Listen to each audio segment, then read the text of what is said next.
All right, Joe, welcome back to the show. It's Anti-War Radio. I'm Scott Horton, and our next guest is Trita Parsi. He's founder and president of the National Iranian American Council. That's NIACouncil.org. And he's got his own website at tritaparsi.com. A recent article, I think it's featured on antiwar.com today, or maybe it was yesterday, is the coming Republican push on Iran at salon.com. Welcome back to the show, Trita. How are you doing? Good. How are you? It's a good day, as you know. Shane and Josh were just released. Yeah, I saw that. That's great news. I guess we talked about this before. I interviewed Shane once on the show after he wrote that great piece about the Bada Brigade inside the Iraqi army and all that. And it's been troubling to know he was captive over there, and they finally have released him. Do you know when he's expected to be back?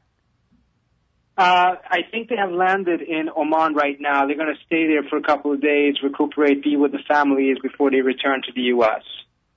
Cool. Well, it'll be great to hear from him about what was going on there.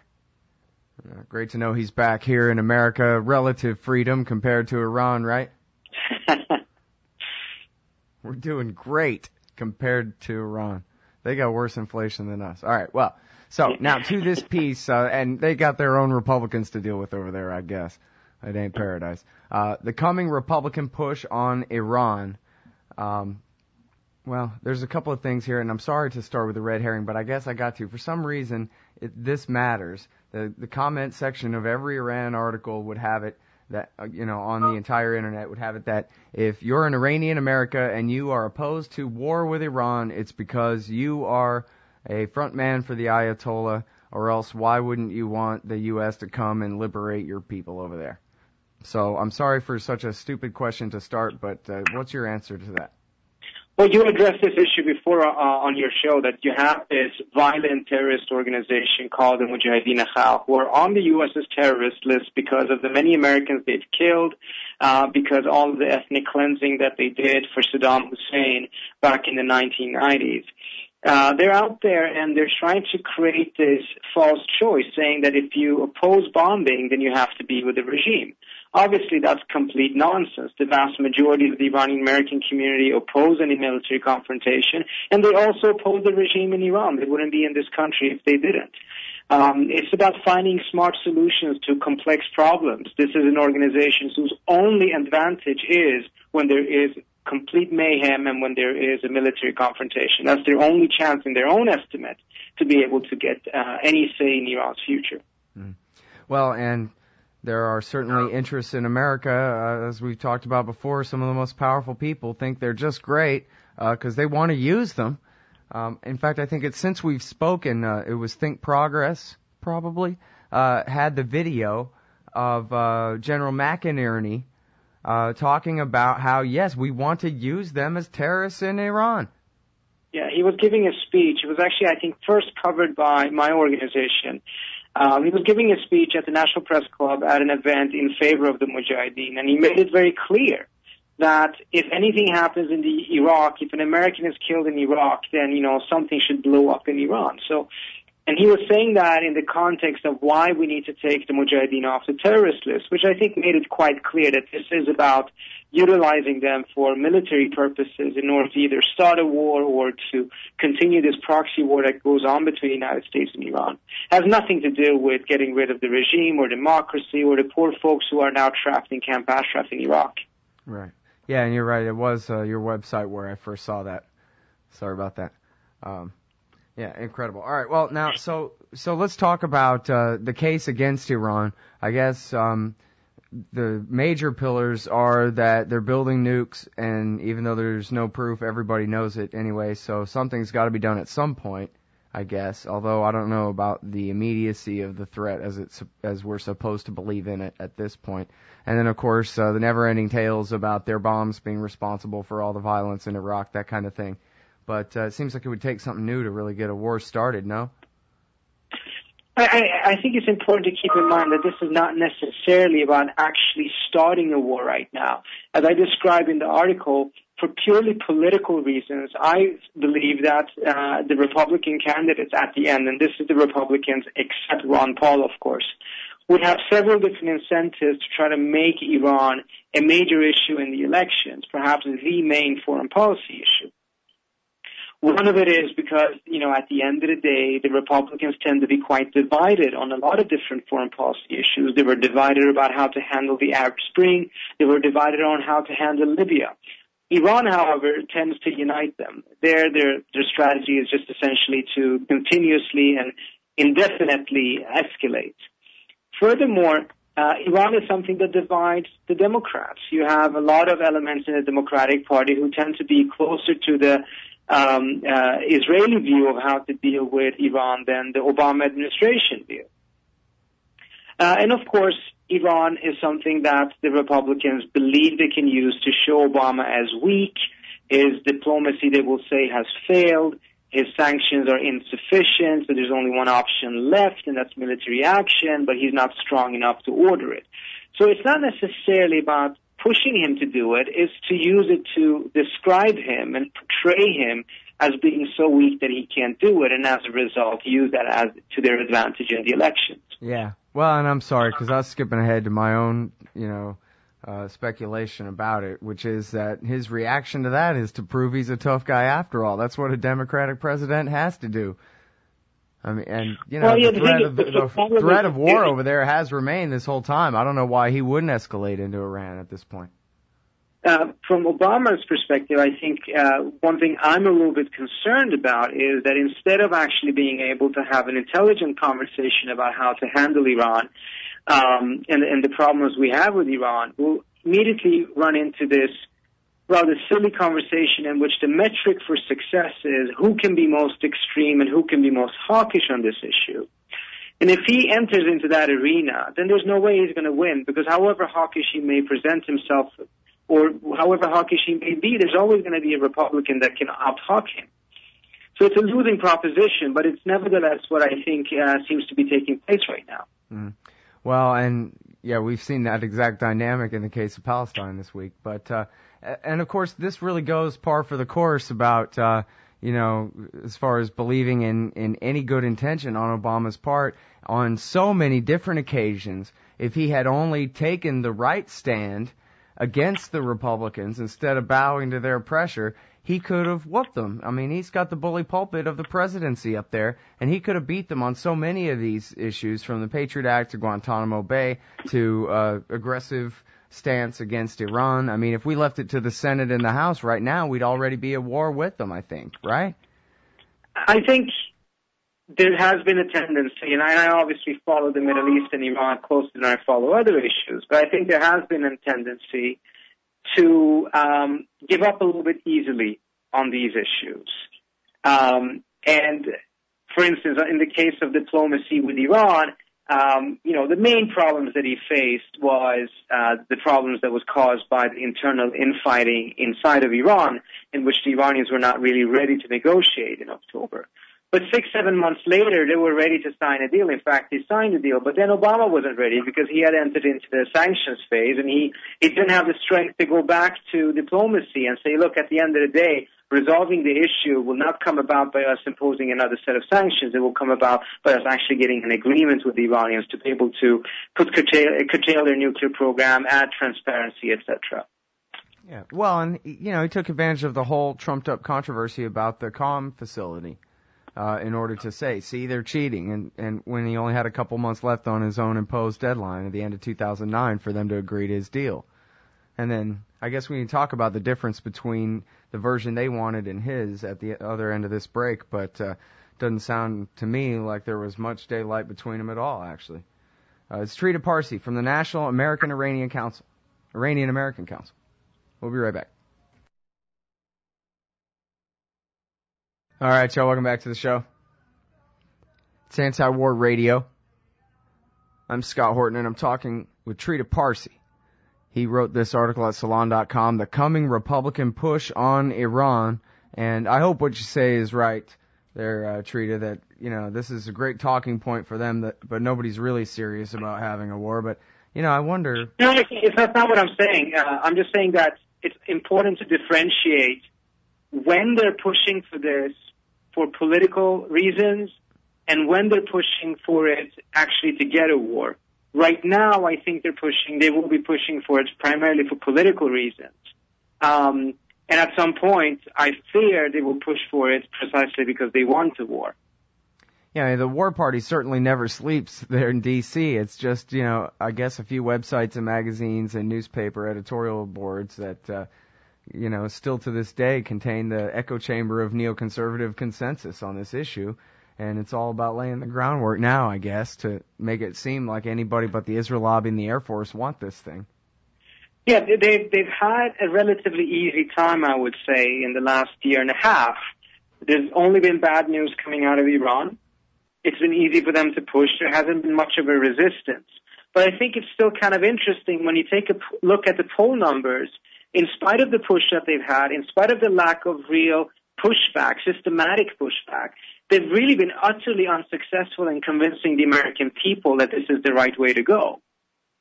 Now, there was a recent offer a couple of weeks ago where they said they would accept absolute inspection or something. They weren't specific, I don't think, about whether they were talking about an additional protocol to their safeguards agreement with the IAEA exactly, but they seem to be opening the door to new nuclear negotiations about, as long as you let us keep our uranium enrichment, we will let you inspect to your heart's delight. Do you take that seriously? Well, I think at the end of the day, there are some efforts right now to send out feelers and see what can be done regarding diplomacy. I'm not sure if the Iranians are completely serious at this point. There may be various motivations behind what they're doing, but I wouldn't be surprised if one of their motivations is that they know quite well that the United States, or at least the Obama administration right now, does not seem to be particularly interested in diplomacy because he's focused on the elections and he just wants to look as tough as possible on Iran. So for the Iranians to come out with offers at this moment is almost certain to be rejected by the United States. And the more Iran makes offers and the more the United States rejects them, the more Iran will be able to make headway when it comes to world opinion on the international stage about whether it is in the wrong or whether it is in the right. Mm-hmm. Well, now I kind of unfairly oversimplified my characterization probably of the controversy over Calm, but, basically I guess I'd like to get your opinion on what seemed to me like a fake controversy over a declared facility that Obama used to refuse, as his excuse basically, to refuse to accept Iran's acceptance of his deal at almost face value. What do you say about that? Well, actually, I don't think the facility in Qom was much of a factor as to why the United States didn't go along with the Tehran Declaration in May 2010.